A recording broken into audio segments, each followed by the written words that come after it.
परमात्मा ने की कीता, अपनी उस धरती नूं चलाउण लई, अपना अस्तित्व दिखाउण लई जिहड़ी फिर एक उत्पत्ति कीती मेल ते फीमेल दी।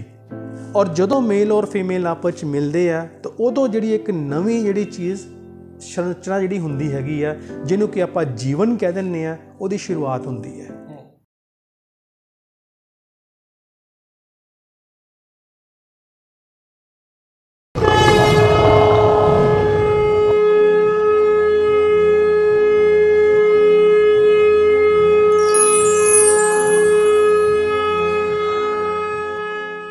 सत श्रीकाल, नमस्कार, आदाब। तुम देख रहे हो V24 TV ते मैं अभी केसर एक बार फिर तो शो लेके आया जी, व्यायाम रक्षाम, जिहदे आप हर बार अलग अलग विषय पर गलबात करते हैं सो दैट सानू साडे इतिहास का पता लगे। साडा इतिहास एक्चुअली बहुत अमीर सी, रिच सी, ते जिहदे करके साडा अज असी सानू उहदे बारे पता नहीं है, तो शायद किते ना किते साडी लाइफ बहुत स्ट्रैसफुल हो गई है असी बिकॉज सानू इतिहास बारे पता नहीं है। इस करके आप हर बार साडे चैनल ते आपां सर नाल गलबात करदे आ, सो दैट वो सानू दसदे ने कि साडे इतिहास बारे, साडी लाइफ बारे असीं किवें जिउणी है। सर आपां कल गल कीती सीगी स्वर बारे, जी जी जी। ते अज आपां किस टॉपिक ते गल कर रहे? अज जिस तरह हुण मैं तुहानूं अपने लास्ट एपीसोड च भी आपां गलबात कीती सी, डिस्कशन कीती सी कि जिहड़ी साउंड है ਉਹਦੀ उत्पत्ति किवें होई है, ਉਹਦੀ एक लय की है, ਉਹਦੀ एक तरंग की है, ਤੇ परमात्मा ने किस तरह उस लय ਨੂੰ मेनटेन ਕਰਨ ਵਾਸਤੇ ਇੱਕ ਸਿਸਟਮ ਜਿਹੜਾ ਬਣਾਇਆ ਪਿਆ ਹੈ, ਔਰ ਉਸੇ ਸਿਸਟਮ ਦੇ ਵਿੱਚ ਹੀ ਸਾਰੇ ਦਾ ਸਾਰਾ ਯੂਨੀਵਰਸ ਵਰਕ ਕਰਦਾ ਹੈ। ਜੀ ਮੀਨਸ ਕਿ ਜਿਹੜੀ परमात्मा ਨੇ ਇੱਕ ਵਾਰੀ ਚੀਜ਼ ਦੇਤੀ, ਹਾਂ ਬਈ ਸੈਚਰਨ ਨੂੰ ਇੱਥੇ ਰਹਿਣੇ ਪੈਣਾ ਹੈ, ਜਾਂ ਵੀਨਸ ਨੂੰ ਇੱਥੇ ਰਹਿਣੇ ਪੈਣਾ, ਜਾਂ ਮੂਨ ਨੂੰ ਇੱਥੇ ਰਹਿਣੇ ਪੈਣਾ, ਉਹ ਆਪਣੀ ਹੀ ਇੱਕ ਦਾਇਰੇ ਦੇ ਵਿੱਚ ਘੁੰਮਦਾ ਹੈ, ਆਪਣੇ ਦਾਇਰੇ ਨੂੰ ਛੱਡਦਾ ਨਹੀਂ ਉਹ। ਇਹੀ ਚੀਜ਼ ਜਿਹੜੀ ਸਾਡੀ ਮਨੁੱਖਤਾ ਵਾਸਤੇ ਵੀ ਹੈ ਕਿ ਜਿਹੜੀਆਂ ਸਾਡੇ ਵਾਸਤੇ ਸਿਧਾਂਤ ਬਣੇ ਨੇ, ਜਿਹੜੇ ਸਾਡੇ ਵਾਸਤੇ ਰੂਲਸ ਬਣੇ ਨੇ, ਅਸੀਂ ਵੀ ਉਸ ਰੂਲ ਦੇ ਵਿੱਚ ਹੀ ਉਸ ਪ੍ਰਕਿਰਤੀ ਦੇ ਨਾਲ, ਉਸ ਪਰਮ ਪਿਤਾ ਪਰਮਾਤਮਾ ਦੀ ਬਖਸ਼ੇ ਹੋਏ ਜਿਹੜੇ 5 ਤੱਤਵ ਨੇ, ਉਹਨਾਂ ਦੇ ਨਾਲ ਆਪਾਂ ਇੱਕਮਿਤ ਹੋ ਕੇ ਤਾਂ ਆਪਣੀ ਲਾਈਫ ਨੂੰ ਆਪਾਂ ਬੈਟਰ ਤਰੀਕੇ ਨਾਲ ਜੀਣਾ ਹੈ। ਔਰ ਜਦੋਂ ਹੀ ਆਪਾਂ ਕਿਤੇ ਇੱਕ ਚੀਜ਼ ਤੋਂ ਹਟਦੇ ਹਾਂ ਜਾਂ ਉਸ ਪ੍ਰਕਿਰਤੀ ਦੇ ਨਾਲ ਖਿਲਵਾੜ ਕਰਦੇ ਹਾਂ ਤਾਂ ਉਹਦਾ ਨਤੀਜਾ ਜਿਹੜਾ ਸਾਨੂੰ ਹਿਊਮਨ ਕਾਈਂਡ ਨੂੰ ਭੁਗਤਣੇ ਪੈਂਦਾ ਹੈਗਾ ਨਾਲ। ਇਸ ਲਈ ਮੈਂ ਹੁਣ ਆਪਣਾ ਜਿਹੜਾ ਵਿਸ਼ਾ ਰਹੇਗਾ ਉਹਦੇ ਵਿੱਚ मैं शब्द की उत्पत्ति बारे दसांगा भी किवें शब्द जिहड़ा बनिया, परमात्मा ने किद्दां सानू बोलण की शक्ति दित्ती, किद्दां सानू स्वर दिते, किद्दां सानू व्यंजन दिते, जिहदे नाल कि संधि, विछेद, विश्लेषण, ये सारी चीज़ां होईयां। जदों ये शब्द बने तो असी एक दूसरे नाल कम्यूनीकेशन कीता उस चीज़ लई, नहीं तो अदरवाइज साडा जिहड़ा पहला कम्यूनीकेशन हुंदा सी वो साइंस दे नाल हुंदा सीगा। साइंस मीनस जिस तरह आई कॉन्टैक्ट कह लीए या फेस टू फेस कह लीए, साडे कोल भावना तो सीगियां पर उन्होंने व्यक्त करन दा भावना नूं साडे कोल तरीका नहीं सीगा। ये तरीका जदों बनिया तो उहदे नाल की होया कि मैन काइंड जिहड़ी दूर दूर सी या एक दूसरे दियां आपां गल नहीं समझ पाते सी चंगे ढंग दे नाल, शब्दां दे नाल असीं उस चीज़ नूं समझना शुरू कर दिता। जदों आपां शब्दां नूं समझना शुरू कीता तां उन्हां शब्दां नूं आपां फिर लिपिबद्ध भी कीता। लिपिबद्ध मीनस उन्होंने राइट भी किया। ਉਹਦੀ फॉर्म हैगी अपने ग्रंथ, वेद, पुराण, उपनिषद। ये साडा ਉਹ एक रिच कल्चर, रिच इतिहास हैगा ਜਿਹਦੇ ਵਿੱਚ पूरी दुनिया का अथाह समुंदर वांगू ज्ञान है। और वो ਜਿਹੜਾ ਗਿਆਨ ਆ ਆਪਾਂ ਜਿਵੇਂ ਜਿਵੇਂ ਆਪਣੇ ਆਪ ਨੂੰ ਅਸੀਂ ਮੋਡਰਨਾਈਜ਼ ਕਰੀ ਜਾਂਦੇ ਆ, ਆਪਣੀ ਉਸ ਜਿਹੜੀ ਇੱਕ ਰਿਚ ਕਲਚਰ ਹੈਗਾ ਮਹਾਂਪੁਰਸ਼ਾਂ ਦਾ ਦਿੱਤਾ ਹੋਇਆ ਜਿਹੜਾ ਗਿਆਨ ਆ, ਮਨੀਸ਼ੀਆਂ ਦਾ ਦਿੱਤਾ ਹੋਇਆ ਜਿਹੜਾ ਗਿਆਨ ਆ, ਉਹਨੂੰ ਆਪਾਂ ਭੁੱਲੀ ਜਾ ਰਹੇ ਹਾਂ।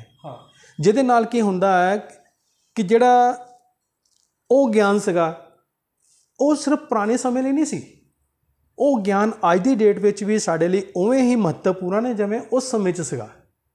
ਉਹ 'ਚ ਕੁਛ ਬਦਲਾਵ ਨਹੀਂ ਆਇਆ, ਬਲਕਿ ਅੱਜ ਅਗਰ ਉਸ ਨੂੰ ਪਰਫੋਰਮ ਅਸੀਂ ਕਰਦੇ ਹਾਂ, ਅੱਜ ਅਸੀਂ ਉਸ ਨੂੰ ਮੰਨਦੇ ਹਾਂ ਤਾਂ ਆਪਣੀ ਲਾਈਫ ਇਸ ਮੋਡਰਨਾਈਜੇਸ਼ਨ ਦੇ ਵਿੱਚ ਅਸੀਂ ਬੈਟਰ नहीं बल्कि मच बैटर असीं बना सकते हैं नाल। बट किते ना किते अगर आप ये गल करें ना, ये चीज़ां सारियां उन्हां तत्थां नाल जुड़ियां होईयां हैं पर सानू नहीं पता। आपां उही कह रहे हैं कि जिहड़ी मॉडर्नाइजेशन दे विच आपां अपने इतिहास नूं भुल्ली जा रहे हैं।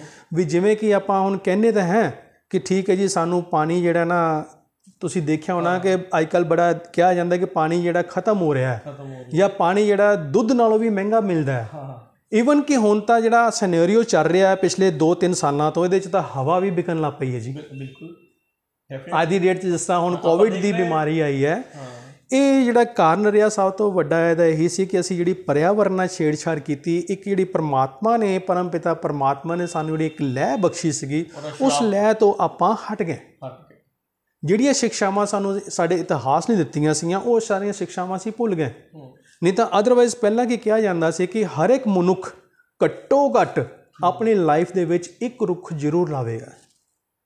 ਇੱਕ ਰੁੱਖ ਇਸ ਕਰਕੇ ਕੰਪਲਸਰੀ ਕੀਤਾ ਹੋਇਆ ਸੀ ਕਿ ਤੁਹਾਨੂੰ ਪਤਾ ਹੈ ਕਿ ਜਦੋਂ ਕੋਈ ਇਨਸਾਨ ਆਪਣੀ ਉਮਰ ਪੂਰੀ ਬਤੀਤ ਕਰ ਲੈਂਦਾ ਹੈ, ਜਦੋਂ ਉਹਦਾ ਅੰਤ ਹੋ ਜਾਂਦਾ ਹੈ, ਤਾਂ ਉਸ ਦੇ ਸੰਸਕਾਰ ਵਾਸਤੇ ਲੱਕੜ ਦੀ ਜ਼ਰੂਰਤ ਪੈਂਦੀ ਹੈ, according to the Hinduism. But ਆਪਾਂ ਜਿਹੜਾ ਹੈਗਾ ਹੁਣ ਜੰਗਲਾਂ ਨੂੰ ਜਿਹੜਾ ਵੱਢ ਦਿੱਤਾ ਹੈ, ਪੇੜਾਂ ਨੂੰ ਆਪਾਂ ਨਸ਼ਟ ਕਰ ਦਿੱਤਾ ਹੈ, ਧਰਤੀ ਨੂੰ ਅਸੀਂ ਬੰਜਰ ਬਣਾ ਦਿੱਤਾ ਹੈ, ਜਿਹਦਾ ਕਰਕੇ ਜਿਹੜੀਆਂ ਚੀਜ਼ਾਂ ਦੀ ਜਿਹੜੀ ਕਮੀ ਸਾਨੂੰ ਹੋ ਰਹੀ ਹੈ। ਔਰ ਜਦ ਅਸੀਂ ਪ੍ਰਕਿਰਤੀ ਨਾਲ ਖਿਲਵਾੜ ਕਰਾਂਗੇ ਤਾਂ ਪ੍ਰਕਿਰਤੀ ਜਿਹੜੀ ਨਾ ਬਹੁਤ ਬਲਵਾਨ ਹੈ, ਇਹ ਆਪਣਾ ਜਿਹੜਾ ਬੈਲੈਂਸ ਹੈ ਨਾ ਆਪਣੇ ਆਪ ਕਰ ਲੈਂਦੀ ਹੈ। ਔਰ ਪ੍ਰਕਿਰਤੀ ਜਿਹੜੀ ਇਸ ਨੂੰ ਕੋਈ ਨਹੀਂ ਜਿੱਤ ਸਕਿਆ। ਪ੍ਰਕਿਰਤੀ ਦੇ ਵਿੱਚ ਇੰਨੀ ਕੀ ਪਾਵਰ ਹੈ ਕਿ ਜਿਹਨੂੰ ਕਹਿ ਲਈਏ ਕਿ ਅੱਜ ਦੀ ਜਿਹੜੀ ਸਾਇੰਸ ਹੈ ਉਹ ਵੀ ਇਹਦਾ ਪਾਰ ਨਹੀਂ ਪਾ ਰਹੀ, ਇਹਦੀ ਬਰਾਬਰੀ ਨਹੀਂ ਕਰ ਰਹੀ। ਇੱਕ ਜਿਹੜਾ ਸਿਲੰਡਰ ਹੈ, ਕੰਡੈਂਸ ਆਕਸੀਜਨ ਸਿਲੰਡਰ ਆਪਾਂ ਕਹਿ ਦਿੰਦੇ ਹਾਂ, ਮਿਨੀਮਮ ਆਪਾਂ ਨੂੰ 300 ਰੁਪਏ ਤੋਂ ਲੈ ਕੇ 5-6 ਹਜ਼ਾਰ ਰੁਪਏ ਤੱਕ ਮਿਲ ਰਿਹਾ ਹੈ। ਔਰ ਇੱਕ ਇਨਸਾਨ ਆਪਣੀ ਲਾਈਫ ਦੇ ਵਿੱਚ ਜਦੋਂ ਆਪਾਂ ਇੱਕ ਸਾਹ ਲੈਂਦੇ ਹਾਂ ਤਾਂ ਘੱਟ ਤੋਂ ਘੱਟ ਵੀ 10 ਗ੍ਰਾਮ 15 ਗ੍ਰਾਮ ਆਕਸੀਜਨ ਆਪਾਂ ਹਰ ਟਾਈਮ ਲੈਂਦੇ ਹਾਂ ਅਤੇ ਕਾਰਬਨ ਡਾਈਆਕਸਾਈਡ ਛੱਡਦੇ ਹਾਂ।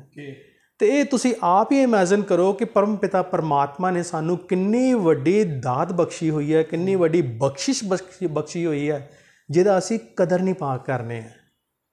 ਪੇੜ ਪੌਦਿਆਂ ਨੂੰ ਅਸੀਂ ਬਰਬਾਦ ਕਰੀ ਜਾ ਰਹੇ ਹਾਂ, ਜਿਹਦਾ ਕਿ ਨਤੀਜਾ ਸਾਨੂੰ ਭੁਗਤਣੇ ਪੈਂਦਾ ਹੈ। ਪਰਮਾਤਮਾ ਨੇ ਇਸ ਲਈ ਤੁਹਾਨੂੰ ਦੱਸਿਆ ਸੀ ਵੀ ਹਰ ਚੀਜ਼ ਦੀ ਇੱਕ ਲੈਅ ਬਣਾਈ ਪਈ ਹੈ, ਹਰ ਇੱਕ ਕੋਈ ਉਸਦੇ ਰੂਲ ਐਂਡ ਰੈਗੂਲੇਸ਼ਨ ਦੇ ਅੰਡਰ ਹੀ ਚੱਲਦਾ ਹੈ। ਜਦੋਂ ਆਪਾਂ ਉਹਦੇ ਨਾਲ ਛੇੜਛਾੜ ਕਰਦੇ ਹਾਂ ਅਤੇ ਉਸ ਟਾਈਮ ਪ੍ਰਕਿਰਤੀ ਜਿਹੜੀ ਆਪਣਾ ਪ੍ਰਕੋਪ ਦਿਖਾਉਂਦੀ ਹੈ, ਜਿਵੇਂ ਕਿ ਭੂਚਾਲ ਆਉਂਦਾ ਹੈ, ਹਨੇਰੀਆਂ ਆਉਂਦੀਆਂ, ਤੂਫਾਨ ਆਉਂਦੇ ਹੈ, ਅਤੇ ਪ੍ਰਕਿਰਤੀ ਉਸ ਨੂੰ ਬੈਲੈਂਸ ਕਰਦੀ ਹੈਗੀ ਹੈ। ਅੱਜ ਦੀ ਡੇਟ 'ਚ ਆਪਾਂ ਅਸੀਂ ਜਿੱਦਾਂ ਪ੍ਰਕਿਰਤੀ ਨਾਲ ਛੇੜਛਾੜ ਕੀਤੀ ਤਾਂ ਉਹਦਾ ਨਤੀਜਾ ਜਿਹੜਾ ਸਾਨੂੰ ਭੁਗਤਣੇ ਪੈ ਰਿਹਾ, ਅਤੇ ਅੱਜ ਅਸੀਂ ਉਹ ਚੀਜ਼ ਸਾਹਮਣੇ ਦੇਖ ਰਹੇ ਹਾਂ, ਜਿਹਦੇ ਵਾਸਤੇ ਚੇਤਾਵਨੀ ਹਜ਼ਾਰਾਂ ਸਾਲ ਪਹਿਲਾਂ ਸਾਡੇ ਮਹਾਂਪੁਰਸ਼ਾਂ ਨੇ ਦਿੱਤੀ ਸੀ ਕਿ ਅਗਰ ਤੁਸੀਂ ਇਹਨਾਂ ਖਿਲਵਾੜ ਕਰੋਗੇ ਤਾਂ ਤੁਹਾਨੂੰ ਇਹਦਾ ਨਤੀਜਾ ਜਿਹੜਾ ਭੁਗਤਣੇ ਪੈਣਾ ਹੈ। ਹਾਲੇ ਵੀ ਬਹੁਤ ਸਮਾਂ ਹੈ, ਕੁਛ ਨਹੀਂ ਵਿਗੜਿਆ। ਜੇਕਰ ਆਪਾਂ ਸਮਝ ਜਾਈਏ, ਇਸ ਪ੍ਰਕਿਰਤੀ ਦਾ ਆਪਾਂ ਆਦਰ ਸਨਮਾਨ ਕਰੀਏ, ਤਾਂ ਆਪਾਂ ਆਪਣੀ ਜਿਹੜੀ ਜਨਰੇਸ਼ਨ ਹੈਗੀ ਆ ਉਸ ਨੂੰ ਅਤੇ ਆਉਣ ਵਾਲੀ ਜਨਰੇਸ਼ਨ ਨੂੰ ਵੀ ਆਪਾਂ ਇੱਕ ਬੈਟਰ ਲਾਈਫ ਜਿਹੜੀ ਦੇ ਸਕਦੇ ਹੈਗੇ ਹਾਂ। ਇਹ ਤਾਂ ਸੀ ਇੱਕ ਤਰੰਗ ਦੀ ਗੱਲ, ਇੱਕ ਸਵਰ ਦੀ ਗੱਲ, ਇੱਕ ਲੈਅ ਦੀ ਗੱਲ। ਉਸ ਸਵਰ ਤੋਂ ਬਾਅਦ ਪਰਮ ਪਿਤਾ ਪਰਮਾਤਮਾ ਨੇ ਸਾਨੂੰ ਜਿਹੜੇ ਨਾ ਸ਼ਬਦ ਬਖਸ਼ੇ। ਹਾਂਜੀ, ਸ਼ਬਦ ਜਾਣੀ ਕਿ ਜਿਹਨੂੰ ਕਿ ਆਪਾਂ ਕਹਿ ਦਿੰਦੇ ਹਾਂ ਸਵਰ, ਜਿਹੜੇ ਕਿ 7 ਅਕਸ਼ਰ ਨੇ, ਸਾ ਰੇ ਗਾ ਮਾ ਪਾ ਧਾ ਨੀ। ਉਸ ਤੋਂ ਬਾਅਦ ਆ ਜਾਂਦੇ ਨੇ ਅਕਸ਼ਰ ਜਾਂ ਵਿਅੰਜਨ, ਕ ਖ ਗ ਕਾ। ਇੱਦਾਂ ਹੀ ਜਿਹੜੇ ਸਵਰ ਜਾਂ ਵਿਅੰਜਨ ਹੈਗੇ ਆ ਉਹ ਉਰਦੂ ਦੇ ਵਿੱਚ ਵੀ ਹੈ, ਅਰਬੀ ਦੇ ਵਿੱਚ ਵੀ ਹੈ। ਹਰ ਇੱਕ ਲੈਂਗੁਏਜ ਦੀ ਆਪਣੀ ਆਪਣੀ ਇੱਕ ਢੰਗ ਹੈ, ਇੱਕ ਤਰੀਕਾ ਹੈਗਾ। ਔਰ ਜਦੋਂ ਉਸ ਸਵਰ ਦੀ ਉਤਪੱਤੀ ਹੋਈ, ਉਹਦੇ ਨਾਲ ਸ਼ਬਦ ਬਣਿਆ ਅਤੇ ਅਸੀਂ ਆਪਸ 'ਚ ਕਮਿਊਨੀਕੇਟ ਕਰਨ ਲਈ ਜਿਹੜੇ ਸੁਤੰਤਰ ਹੋਏ, ਸਾਨੂੰ ਆਸਾਨੀ ਹੋਈ। ਜਿਹੜੀ ਗੱਲ ਆ ਉਹਨੂੰ ਲਿਪੀਬੱਧ ਕੀਤਾ ਗਿਆ, ਲਿਖਿਆ ਗਿਆ, ਤਾਂ ਕਿ ਉਹ ਜਿਹੜੀ ਗੱਲ ਹੈ ਨਾ ਕੇਵਲ ਉਸ ਸਮੇਂ 'ਚ ਬਲਕਿ ਆਉਣ ਵਾਲੇ ਸਮੇਂ ਦੇ ਵਿੱਚ ਵੀ ਸਾਡੇ ਲਈ ਹੈਲਪਫੁਲ ਰਹੇ। ਉਹ ਹੈਲਪਫੁਲ ਇਸ ਤਰ੍ਹਾਂ ਹੈ ਕਿ ਜਿਹੜੇ ਸਾਡੇ ਗ੍ਰੰਥ ਸੀ, ਜਿਹੜੇ ਸਾਡੇ ਵੇਦ ਸੀ, ਜਿਹੜੀਆਂ ਸਾਡੀਆਂ ਸੰਹਿਤਾਵਾਂ ਸੀਗੀਆਂ, ਜਿਹੜੇ ਸਾਡੇ ਉਪਨਿਸ਼ਦ ਸੀਗੇ, ਉਹਨਾਂ ਨੂੰ ਆਪਾਂ ਅੱਜ ਵੀ ਪੜ੍ਹ ਕੇ ਤਾਂ ਉਹਦਾ ਜਿਹੜਾ ਗਿਆਨ ਹੈਗਾ ਅਸੀਂ ਅੱਜ ਦੀ ਡੇਟ ਦੇ ਵਿੱਚ ਉਹਨੂੰ ਆਪਣੀ ਲਾਈਫ ਨੂੰ ਬੈਟਰਮੈਂਟ ਕਰਨ ਵਾਸਤੇ ਯੂਜ਼ ਕਰ ਸਕਦੇ ਹਾਂ। ਨਾਲ ਜਿਸ ਤਰ੍ਹਾਂ ਕਿ ਸ਼ਬਦ ਜਦੋਂ ਬਣੇ, ਸ਼ਬਦਾਂ ਦੀ ਉਤਪੱਤੀ ਹੋਈ, ਉਸ ਦੇ ਵਿੱਚ ਫਿਰ ਪਰਮ ਪਿਤਾ ਪਰਮਾਤਮਾ ਨੇ ਸ੍ਰਿਸ਼ਟੀ ਦੀ ਜਿਹੜੀ ਰਚਨਾ ਹੈ ਉਹਨੂੰ ਵੀ ਅੱਗੇ ਵਧਾਇਆ। ਧਰਤੀ ਦੇ ਉੱਪਰ ਜਿਹੜਾ ਜੀਵ ਸੀਗਾ ਉਹਦੀ ਉਤਪੱਤੀ ਹੋਈ। ਫਿਰ ਇਸ ਨੂੰ ਚਲਾਉਣ ਵਾਸਤੇ ਪਰਮਾਤਮਾ ਨੇ ਹਰ ਇੱਕ ਚੀਜ਼ ਦਾ ਇੱਕ ਜੋੜਾ ਰੱਖਿਆ, ਜਿਹਨੂੰ ਆਪਾਂ ਮੇਲ ਅਤੇ ਫੀਮੇਲ ਕਹਿ ਦਿੰਦੇ ਹਾਂ। ਸ੍ਰਿਸ਼ਟੀ ਜਿਹੜੀ ਹੈ ਇਹ ਧਰਤੀ ਦਾ ਪਰਮਾਤਮਾ ਨੇ ਬਣਾਤੀ, ਬਟ ਉਸ ਪਰਮਾਤਮਾ ਦੀ ਬਣਾਈ ਹੋਈ ਦਾਤ ਨੂੰ ਕਿਵੇਂ ਬੜੋਤਰੀ ਮਿਲੇ, ਅੱਗੇ ਕਿਵੇਂ ਵਧੇ, ਨੋ ਡਾਊਟ ਕਿ ਪਰਮ ਪਿਤਾ ਪਰਮਾਤਮਾ ਦੇ ਵਿੱਚ ਇੰਨੀ ਕੀ ਤਾਕਤ ਹੈਗੀ ਆ, ਉਹ ਚਾਹਵੇ ਤਾਂ ਸਭ ਕੁਝ ਕਰ ਸਕਦਾ ਹੈ। ਜਿਵੇਂ ਕਿ ਆਪਾਂ ਕਹਿ ਦਿੰਦੇ ਹਾਂ ਕਿ ਉਸ ਅੱਲਾ ਵਾਹਿਗੁਰੂ ਜਾਂ ਪਰਮਾਤਮਾ ਇੰਨਾ ਕੀ ਸ਼ਕਤੀਸ਼ਾਲੀ ਹੈ, ਉਹ ਇੱਕ ਜਸਟ ਗੱਲ ਕਹਿੰਦਾ ਹੈ ਕੁਨ, ਕਿ ਜਾ ਇਹ ਚੀਜ਼ ਹੋ ਜਾਏ ਤੇ ਉਹ ਚੀਜ਼ ਹੋ ਜਾਂਦੀ ਹੈ। ਪਰ ਪਰਮਾਤਮਾ ਨੇ ਕੀ ਕੀਤਾ, ਆਪਣੀ ਉਸ ਧਰਤੀ ਨੂੰ ਚਲਾਉਣ ਲਈ, ਆਪਣਾ ਅਸਤਿਤਵ ਦਿਖਾਉਣ ਲਈ ਜਿਹੜੀ ਫਿਰ ਇੱਕ ਉਤਪੱਤੀ ਕੀਤੀ ਮੇਲ ਅਤੇ ਫੀਮੇਲ ਦੀ, ਔਰ ਜਦੋਂ ਮੇਲ ਔਰ ਫੀਮੇਲ ਆਪਸ 'ਚ ਮਿਲਦੇ ਆ ਤਾਂ ਉਦੋਂ ਜਿਹੜੀ ਇੱਕ ਨਵੀਂ ਜਿਹੜੀ ਚੀਜ਼ ਸੰਰਚਨਾ ਜਿਹੜੀ ਹੁੰਦੀ ਹੈਗੀ ਆ, ਜਿਹਨੂੰ ਕਿ ਆਪਾਂ ਜੀਵਨ ਕਹਿ ਦਿੰਦੇ ਹਾਂ, ਉਹਦੀ ਸ਼ੁਰੂਆਤ ਹੁੰਦੀ ਹੈ। ਉਹਦੇ ਨਾਲ ਚਾਹੇ ਕਿ ਉਤਪੱਤੀ ਇੱਕ ਬੀਜ ਦੇ ਥਰੂ ਹੋਵੇ ਜਾਂ ਇੱਕ ਜੀਵ ਦੇ ਥਰੂ ਹੋਵੇ, ਜਦੋਂ ਉਹ ਚੀਜ਼ ਜਿਹੜੀ ਆ ਆਪਣੇ ਆਪ ਨੂੰ ਮਿਲਦੀ ਆ, ਇੱਕ ਦੂਸਰੇ 'ਚ ਸਮਾਹਿਤ ਹੁੰਦੀ ਆ, ਆਪਣਾ ਆਪਾ ਖੋਂਦੀ ਹੈ। ਹੁਣ ਤੁਸੀਂ ਇੱਥੇ ਹੈਰਾਨ ਹੋਗੇ ਕਿ ਮੈਂ ਯੂਜ਼ ਕੀਤਾ ਲਫ਼ਜ਼ ਵੀ ਆਪਣਾ ਆਪਾ ਖੋਂਦੀ ਹੈ। ਆਪਾ ਖੋਣ ਦਾ ਮਤਲਬ ਵੀ ਆਪਣੇ ਅਸਤਿਤਵ ਨੂੰ ਮਿਟਾ ਦਿੰਦੀ ਹੈ। ਤੁਸੀਂ ਸ਼ਾਸਤਰਾਂ ਵਿੱਚ ਚੀਜ਼ ਪੜ੍ਹੀ ਹੈ ਕਿ ਅੰਤ ਹੀ ਆਰੰਭ ਹੈ। ਹਾਂਜੀ, ਆਰੰਭ ਹੀ ਅੰਤ ਹੈ, ਯਾਨੀ ਕਿ ਸ੍ਰਿਸ਼ਟੀ ਜਿਹੜੀ ਨਾ ਅਨੰਤ ਹੈ, ਅਪਾਰ ਹੈ, ਇਹਦਾ ਪਾਰ ਕਿਸੇ ਨੇ ਨਹੀਂ ਪਾਇਆ। ਜਿਹੜਾ ਉਹ ਪਰਮਾਤਮਾ ਆ, ਉਹ ਵਾਹਿਗੁਰੂ ਹੈ, ਉਹ ਅੱਲਾ ਹੈ, ਉਹਦਾ ਵੀ ਪਾਰ ਕਿਸੇ ਨੇ ਨਹੀਂ ਪਾਇਆ। ਨਾ ਕਿਸੇ ਨੇ ਇਹ ਜਾਣਿਆ ਕਿ ਉਹ ਕਦੋਂ ਆਏ ਅਤੇ ਕਦੋਂ ਗਏ, ਜਾਂ ਕਦੋਂ ਉਹਨਾਂ ਦਾ ਜੀਵਨ ਸਟਾਰਟ ਹੋਇਆ ਅਤੇ ਕਦੋਂ ਉਹਨਾਂ ਦਾ ਅੰਤ ਹੋਇਆ। ਜਿਸ ਦਾ ਜੀਵਨ ਹੋਏਗਾ ਅਤੇ ਉਹਨੂੰ ਆਪਾਂ ਪਰਮਾਤਮਾ ਕਿਵੇਂ ਕਹਾਂਗੇ? ਫਿਰ ਤਾਂ ਸਾਡੇ ਵਾਂਗੂ ਇਨਸਾਨ ਹੀ ਹੋ ਗਿਆ। ਪਰਮਾਤਮਾ ਤਾਂ ਉਹ ਆ ਜਿਹੜਾ ਨਾ ਜਨਮਿਆ ਨਾ ਮਰਿਆ ਹੈ। ਜਿਵੇਂ ਕਿ ਗੁਰੂ ਨਾਨਕ ਦੇਵ ਜੀ ਨੇ ਵੀ ਆਪਣੇ ਜਿਹੜਾ ਪੌੜੀਆਂ ਕਹੀਆਂ, ਪਹਿਲੀ ਪੌੜੀ 'ਚ ਉਹਨਾਂ ਨੇ ਲਿਖਿਆ ਹੈ ਕਿ ਪਰਮ ਪਿਤਾ ਪਰਮਾਤਮਾ ਦਾ ਇੱਕ ਹੀ ਆਕਾਰ ਹੈ। ਇਹੀ ਚੀਜ਼ ਜਿਹੜੀ ਆ ਕੁਰਾਨ ਦੇ ਵਿੱਚ, ਬਾਈਬਲ 'ਚ ਵੀ ਕਹੀ ਹੈ ਕਿ ਉਹ ਗੋਡ, ਉਹ ਅੱਲਾ ਇੱਕੋ ਇੱਕ ਹੈ ਜਿਸ ਨੇ ਸਾਰਿਆਂ ਨੂੰ ਬਣਾਇਆ ਹੈ। ਜੀਸਸ ਵੀ ਇਹੀ ਕਹਿੰਦਾ ਹੈ ਕਿ ਮੈਂ ਉਸ ਪਰਮਾਤਮਾ ਦਾ ਭੇਜਿਆ ਹੋਇਆ ਬੇਟਾ ਹੈ। ਪੈਗੰਬਰ ਮੁਹੰਮਦ ਜੀ ਵੀ ਕਹਿੰਦੇ ਕਿ ਮੈਂ ਉਸ ਅੱਲਾ ਦਾ ਭੇਜਿਆ ਹੋਇਆ ਪੈਗੰਬਰ ਹੈ। ਪੈਗੰਬਰ ਯਾਨੀ ਪੈਗਾਮ ਲਿਆਉਣ ਵਾਲਾ, ਭਗਵਾਨ, ਜਿਨ੍ਹਾਂ ਨੂੰ ਕਿ ਆਪਾਂ ਰੱਬ ਕਹਿ ਦਿੰਦੇ ਹਾਂ। ਭਗਵਾਨ ਦਾ ਮਤਲਬ ਪੂਰਾ ਅਗਰ ਆਪਾਂ ਸੰਧੀ ਵਿਛੇਦ ਕਰੀਏ, ਪਗ ਪਲੱਸ ਵਾਨ। ਭਗਵਾਨ ਦਾ ਮਤਲਬ ਹੁੰਦਾ ਜਿਹੜਾ ਬੰਦਾ ਮੇਲ ਔਰ ਫੀਮੇਲ ਦੇ ਸੰਯੋਗ ਦੇ ਨਾਲ ਇੱਕ ਜੋਨੀ ਦੇ ਥਰੂ ਜਨਮ ਲੈਂਦਾ ਹੈ, ਜਿਹਨੂੰ ਕਿ ਆਪਾਂ ਇਸਤਰੀ ਅੰਗ ਵੀ ਕਹਿ ਦਿੰਦੇ ਹਾਂ, ਉਹਨੂੰ ਪੱਗ ਕਿਹਾ ਜਾਂਦਾ ਸੀਗਾ ਪੁਰਾਣੇ ਟਾਈਮ 'ਚ। ਔਰ ਜਿਹੜਾ ਉਹ ਤੋਂ ਜਨਮ ਲੈਂਦਾ ਉਹਦਾ ਵਾਨ ਸੀ, ਯਾਨੀ ਕਿ ਉਹ ਭਗਵਾਨ ਬਣਦਾ ਸੀਗਾ। ਔਰ ਭਗਵਾਨ ਦਾ ਰੂਪ ਉਹਨਾਂ ਨੂੰ ਇਸ ਕਰਕੇ ਦਿੱਤਾ ਜਾਂਦਾ ਸੀ ਕਿ ਉਹ ਜਿਹੜੇ ਅੱਛੇ ਕਰਮ, ਅੱਛੀਆਂ ਗੱਲਾਂ, ਅੱਛੇ ਸਿਧਾਂਤ for the Mankind, for the human being ਕਰਦੇ ਸੀਗੇ, ਤਾਂ ਉਹਨਾਂ ਦੇ ਕੀਤੇ ਹੋਏ ਅੱਛੇ ਕਰਮਾਂ ਨੂੰ ਆਪਾਂ ਯਾਦ ਰੱਖਦੇ ਹਾਂ ਕਿ ਫਲਾਣੇ ਭਗਵਾਨ ਨੇ, ਫਲਾਣੇ ਪੈਗੰਬਰ ਨੇ, ਜਾਂ ਫਲਾਣੇ ਜਿਹੜੇ ਸੰਤ ਮਹਾਂਪੁਰਸ਼ ਹੈ, ਉਹਨਾਂ ਨੇ ਆਹ ਚੰਗੇ ਕੰਮ ਕੀਤੇ ਹੈਗੇ ਹੈ। ਉਹਦਾ ਆਕਾਰ ਇੱਕ ਹੈ, ਉਹਦਾ ਕਿਸੇ ਨਾਲ ਵੈਰ ਨਹੀਂ, ਕਿਸੇ ਨਾਲ ਵਿਰੋਧ ਨਹੀਂ, ਕਿਸੇ ਨਾਲ ਦਵੇਸ਼ ਨਹੀਂ। ਹਰੇਕ ਨੂੰ ਉਹ ਪਰਮਾਤਮਾ ਇੱਕ ਨਜ਼ਰ ਨਾਲ ਦੇਖਦਾ ਹੈ, ਇੱਕ ਐਸੀ ਚੀਜ਼ ਦੇ ਨਾਲ ਉਹਨਾਂ ਨੂੰ ਦੇਖਦਾ ਹੈ ਤਾਂ ਕਿ ਸਾਰੀ ਮੈਨਕਾਈਂਡ ਦੇ ਵਿੱਚ ਇੱਕ ਮਿਕਤਾ ਹੋਵੇ, ਮਾਨਵਤਾ ਹੋਵੇ, ਪਿਆਰ ਹੋਵੇ। ਔਰ ਇਸੇ ਚੀਜ਼ ਨੂੰ ਜਿਹੜਾ ਹੈਗਾ ਕੁਰਾਨ ਦੇ ਵਿੱਚ ਵੀ ਦੱਸਿਆ ਗਿਆ। ਉਹਦੇ ਵਿੱਚ ਜਿਹੜੇ ਆਇਤਾਂ ਆਉਂਦੀਆਂ, ਆਇਤਾਂ ਯਾਨੀ ਕਿ ਕੁਰਾਨ ਦੇ ਵਿੱਚ ਜਿਹੜੀ ਲਿਖੀ ਹੋਈ ਚੀਜ਼ ਹੈਗੀ ਹੈ, ਉਹ ਚੀਜ਼ ਹੈ ਜਿਹੜੀ ਕਿ ਆਪਾਂ ਕਹਿੰਦੇ ਹਾਂ ਕਿ ਸਿੱਧੀ ਡਾਇਰੈਕਟ ਪਰਮ ਪਿਤਾ ਪਰਮਾਤਮਾ ਨੇ ਮੂਸਾ ਨੂੰ ਦਿੱਤੀ ਸੀਗੀ, ਹਜ਼ਰਤ ਮੂਸਾ ਜੀ ਨੂੰ। ਹਜ਼ਰਤ ਮੂਸਾ ਜੀ ਨੂੰ ਜਿਹੜੀ 10 ਕਮਾਂਡਸ ਮਿਲੀਆਂ ਸੀਗੀਆਂ, 10 ਕਮਾਂਡਸ ਤੋਂ ਬਾਅਦ ਜਿਹੜੀ ਇੱਕ ਆਇਤ ਬਣੀ ਹੈ, ਜਿਹਨਾਂ ਨੂੰ ਕਿ ਆਪਾਂ ਕਹਿ ਦਿੰਦੇ ਹਾਂ ਕਿ ਨਮਾਜ਼ ਆਮ ਲਫ਼ਜ਼ ਦੇ ਵਿੱਚ। ਉਸ ਨਮਾਜ਼ ਦੇ ਵਿੱਚ ਵੀ ਸਾਫ਼ ਤੌਰ 'ਤੇ ਚੀਜ਼ਾਂ ਕਹੀਆਂ ਹੋਈਆਂ ਕਿ ਉਹ ਅੱਲਾ, ਉਹ ਵਾਹਿਗੁਰੂ, ਉਹ ਪਰਮਾਤਮਾ ਇੱਕੋ ਹੀ ਹੈ, ਜਿਸ ਨੇ ਕਿ ਸਾਰੀ ਜਿਹੜੀ ਕਾਇਨਾਤ ਨੂੰ ਬਣਾਇਆ, ਸਾਰੀ ਸ਼ਕਤੀਆਂ ਨੂੰ ਬਣਾਇਆ, ਔਰ ਸਾਰੀ ਹਿਊਮਨ ਬੀਇੰਗ ਨੂੰ ਬਣਾਇਆ, ਔਰ ਸਾਰੀ ਦੀ ਸਾਰੀ ਜਿਹੜੀਆਂ ਨੇਮਤਾਂ ਸਾਨੂੰ ਬਖਸ਼ੀਆਂ ਤਾਂ ਕਿ ਅਸੀਂ ਉਸ ਨੇਮਤਾਂ ਦਾ ਜਿਹੜਾ ਇਸਤੇਮਾਲ ਕਰ ਸਕੀਏ for the betterment of the people ਔਰ ਹਿਊਮਨ ਕਾਈਂਡ। ਔਰ ਉਸ ਚੀਜ਼ ਨੂੰ ਬੈਟਰਮੈਂਟ ਤਰੀਕੇ ਨਾਲ ਆਪਾਂ ਕਿਵੇਂ ਇਸਤੇਮਾਲ ਕਰ ਸਕਦੇ ਹਾਂ, ਉਹ ਜਿਹੜਾ ਤੁਹਾਨੂੰ ਆਪਾਂ ਜਿਹੜੇ ਆਪਣੇ ਐਪੀਸੋਡ ਇਹ ਬਣਨੇ ਆ, ਇਕੱਲੀ ਇਕੱਲੀ ਗੱਲ ਦੇ ਵਿੱਚ ਆਪਾਂ ਸਾਰਾ ਅੱਗੇ ਵਿਆਖਿਆਨ ਕਰਦੇ ਰਹਾਂਗੇ। ਹੁਣ ਜਿਸ ਤਰ੍ਹਾਂ ਤੁਹਾਨੂੰ ਕਿਹਾ ਸੀ ਸ਼ਬਦ ਨੂੰ ਆਪਾਂ ਕਿਵੇਂ ਅੱਗੇ ਕੀਤਾ ਕਿ ਉਸ ਸ਼ਬਦ ਨੂੰ ਆਪਾਂ ਫਿਰ ਸਾਧਿਆ ਯਾਨੀ ਕਿ ਉਸ ਦਾ ਆਪਾਂ ਮਤਲਬ ਦੇਖਿਆ, ਇਹਦਾ ਇੱਕ ਗੂੜ ਰਹੱਸਿਆ ਜਾਣਿਆ ਕਿ ਇਹਦਾ ਕੀ ਰਹੱਸ ਹੈ। ਉਸੇ ਰਹੱਸਿਆ ਦੇ ਵਿੱਚ ਜਿਹੜੀ ਉਤਪत्ति ਹੋਈ, ਫਿਰ ਸਾਡੇ ਗ੍ਰੰਥਾਂ ਦੀ ਉਤਪत्ति ਹੋਈ।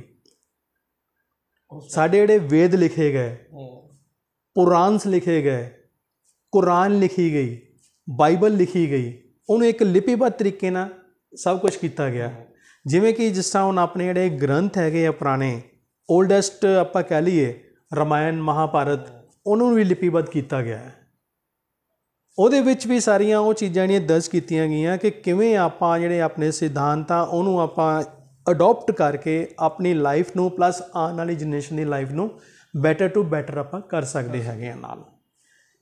ਜਿਸ ਤਰ੍ਹਾਂ ਕਿ ਹੁਣ ਸ਼ਬਦ ਦੀ ਮੈਂ ਗੱਲ ਕਰ ਰਿਹਾ ਸੀ, ਸ਼ਬਦ ਦੇ ਵਿੱਚ ਇੰਨੀ ਕੀ ਤਾਕਤ ਆ ਨਾ ਕਿ ਉਹਦੀਆਂ ਲਹਿਰਾਂ ਦੇ ਨਾਲ ਆਪਾਂ ਜਿਹੜੀ ਨਾ ਕਹਿੰਦੇ ਨੇ ਕਿ ਜਿਹੜੇ ਉਤਪत्ति ਹੈਗੀ ਹੈ ਕਿਸੇ ਵੀ ਚੀਜ਼ ਦੀ ਆਪਾਂ ਕਰ ਸਕਦੇ ਹਾਂ।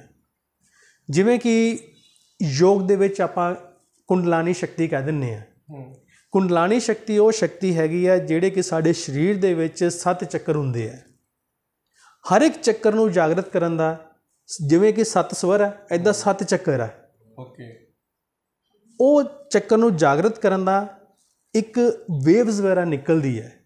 ਜਦੋਂ ਆਪਾਂ ਉਸ ਵੇਵ ਨੂੰ ਸਾਧ ਲੈਂਦੇ ਹਾਂ, ਯਾਨੀ ਕਿ ਐਕਸਪਰਟ ਹੋ ਜਾਂਦੇ ਹਾਂ ਉਸ ਵੇਵ ਦੇ ਵਿੱਚ, ਉੱਤੇ ਆਪਣਾ ਪੂਰਾ ਕੰਟਰੋਲ ਹੋ ਜਾਂਦਾ ਹੈ ਅਤੇ ਉਹਦਾ ਜਿਹੜੀ ਸ਼ਕਤੀ ਹੈ ਉਸ ਸਾਊਂਡ ਦੀ, ਉਸ ਵੇਵਜ਼ ਦੀ, ਉਹ ਸਾਨੂੰ ਪ੍ਰਾਪਤ ਹੁੰਦੀ ਹੈ। ਜਿਵੇਂ ਕਿ ਲਿਖਿਆ ਗਿਆ ਹੈਗਾ ਕਿ ਸ਼ੁਰਤੀ ਸ਼ਬਦ ਕੋ ਮੇਲ ਕਰ ਤੁਮਰਾ ਦਰਸ਼ਨ ਪਾਏ। ਸ਼ੁਰਤੀ ਯਾਨੀ ਕਿ ਧਿਆਨ, ਕੰਸਨਟ੍ਰੇਸ਼ਨ, ਉਹ ਗੱਲ ਜਿਹੜੀ ਗੱਲ ਉਸ ਪਰਮ ਪਿਤਾ ਪਰਮਾਤਮਾ ਨੇ ਸਾਨੂੰ ਕਹੀ ਹੈ, ਉਹਦੇ ਵਿੱਚ ਆਪਾਂ ਆਪਣੀ ਸ਼ਰੂਤੀ ਲਗਾਉਣੀ ਹੈਗੀ ਹੈ। ਸ਼ਬਦ ਉਹ ਬਖਸ਼ੀ ਹੋਈ ਦਾਤ ਪਰਮਾਤਮਾ ਦੀ, ਜਿਹਦੇ ਨਾਲ ਅਸੀਂ ਕਮਿਊਨੀਕੇਟ ਕਰਦੇ ਹਾਂ, ਗੱਲਬਾਤ ਆਪਾਂ ਕਰਦੇ ਹਾਂ, ਉਹਨੂੰ ਉਸ ਸਤੁਤੀ ਦੇ ਨਾਲ ਮੇਲ ਕਰਕੇ ਜਿਹੜੇ ਚੱਕਰ ਜਾਗਰਿਤ ਹੁੰਦੇ ਆ, ਉਹਦੇ ਨਾਲ ਸਾਡਾ ਜਿਹੜਾ ਗਿਆਨ ਚੱਕਰ ਹੈਗਾ, ਜਿਹਨੂੰ ਕੋਈ ਆਪਾਂ ਦੁਆਰ ਕਹਿ ਦਿੰਦੇ ਹਾਂ, ਫਿਰ ਸਾਡਾ ਜਿਹੜਾ ਆਗਿਆ ਚੱਕਰ ਹੈਗਾ ਉਹ ਸਾਰਾ ਜਾਗਰਿਤ ਹੁੰਦਾ ਹੈ। ਜਦੋਂ ਉਹ ਚੀਜ਼ ਜਾਗਰਤ ਹੁੰਦੀ ਹੈ ਤਾਂ ਸਾਡਾ ਜਿਹੜਾ ਸਵਰ, ਜਿਹੜੀਆਂ ਲਹਿਰੀਆਂ ਹੈਗੀਆਂ ਸਾਡੀਆਂ, ਐਂ ਪੂਰੇ ਸਰੀਰ ਦੇ ਵਿੱਚ ਘੁੰਮਦੀਆਂ। ਜਦੋਂ ਘੁੰਮਦੀਆਂ ਤਾਂ ਉਹਦੀਆਂ ਤਰੰਗਾਂ ਪੈਦਾ ਹੁੰਦੀਆਂ ਨਾਲ। ਜਦੋਂ ਤਰੰਗਾਂ ਪੈਦਾ ਹੁੰਦੀਆਂ ਉਹਦੇ 'ਚ ਸਾਡੇ ਅੰਦਰ ਵੀ ਇੱਕ ਸ਼ਕਤੀ ਪੈਦਾ ਹੁੰਦੀ ਹੈ। ਇਹ ਉਹ ਸ਼ਕਤੀ ਹੈ ਜਿਹੜੀ ਸ਼ਕਤੀ ਸਾਨੂੰ ਉਸ ਪਰਮ ਪਿਤਾ ਪਰਮਾਤਮਾ ਦੇ ਨਾਲ ਜੋੜਦੀ ਹੈ। ਕਿਉਂਕਿ ਜਿਹੜੀ ਪਰਮਾਤਮਾ ਦੀ ਦਿੱਤੀ ਹੋਈ ਸ਼ਕਤੀ ਹੈ, ਉਸ ਸ਼ਕਤੀ ਨੂੰ ਅਗਰ ਅਸੀਂ ਪਾਰ ਪਾਉਣਾ ਹੈ ਜਾਂ ਜਾਣਨਾ ਹੈ ਤਾਂ ਸਾਨੂੰ ਉਹਦੀਆਂ ਜਿਹੜੀਆਂ ਬਖਸ਼ੀਆਂ ਹੋਈਆਂ ਚੀਜ਼ਾਂ ਉਹਦੇ 'ਚ ਧਿਆਨ ਲਗਾਉਣੇ ਪੈਣਾ ਹੈ। ਜਦੋਂ ਆਪਾਂ ਉਹ 'ਚ ਧਿਆਨ ਲਗਾਉਂਦੇ ਹਾਂ ਤਾਂ ਸਾਨੂੰ ਫਿਰ ਪਤਾ ਹੁੰਦਾ ਹੈ ਜਾਂ ਪਤਾ ਲੱਗਦਾ ਹੈ ਜਾਂ ਅਸੀਂ ਉਸ ਚੀਜ਼ ਵਾਸਤੇ ਜਾਗਰੂਕ ਹੁੰਦੇ ਹਾਂ ਕਿ ਹਾਂ ਵੀ ਇਹਦੇ ਵਿੱਚ ਕਿਹੜੀ ਚੀਜ਼ ਸਾਡੇ ਵਾਸਤੇ ਵਧੀਆ ਹੈ। ਜਦੋਂ ਇਨਸਾਨ ਧਿਆਨ ਲਗਾਉਂਦਾ ਹੈ ਤਾਂ ਉਹਨੂੰ ਜਿਹੜਾ ਸੰਨਿਆਸ ਪ੍ਰਾਪਤ ਹੁੰਦਾ ਹੈ। ਸੰਨਿਆਸ ਪ੍ਰਾਪਤ ਮਤਲਬ ਕਿ ਉਹ ਜਿਹੜੇ ਕਹਿ ਦਿੰਦੇ ਹਾਂ ਕਿ ਆਪਾਂ ਕਰਮ ਕਰਦੇ ਹੈਗੇ ਹਾਂ। ਜਿਵੇਂ ਕਿ ਇਨਸਾਨ ਨੂੰ ਆਪਾਂ ਕਹਿ ਲਈਏ ਕਿ ਉਹ ਚੰਗੇ ਕਰਮ ਵੀ ਕਰਦਾ ਹੈ, ਮਾੜੇ ਕਰਮ ਵੀ ਕਰਦਾ ਹੈ, ਬਟ ਉਹਨੂੰ ਚੰਗੇ ਕਰਮਾਂ ਦਾ ਤਾਂ ਮਾੜੇ ਕਰਮਾਂ ਦਾ ਕਿਵੇਂ ਗਿਆਨ ਹੋਏਗਾ? ਉਹ ਗਿਆਨ ਤਦ ਹੀ ਹੁੰਦਾ ਜੇਕਰ ਅਸੀਂ ਆਪਣੇ ਇਤਿਹਾਸ ਨੂੰ ਪੜ੍ਹਾਂਗੇ, ਆਪਣੇ ਗ੍ਰੰਥਾਂ ਨੂੰ ਪੜ੍ਹਾਂਗੇ ਕਿ ਹਾਂ ਵੀ ਆਹ ਚੀਜ਼ ਜਿਹੜੀ ਸਾਡੇ ਵਾਸਤੇ ਵਧੀਆ ਹੈ ਤਾਂ ਆਹ ਚੀਜ਼ ਸਾਡੇ ਵਾਸਤੇ ਮਾੜੀ ਹੈਗੀ ਹੈ।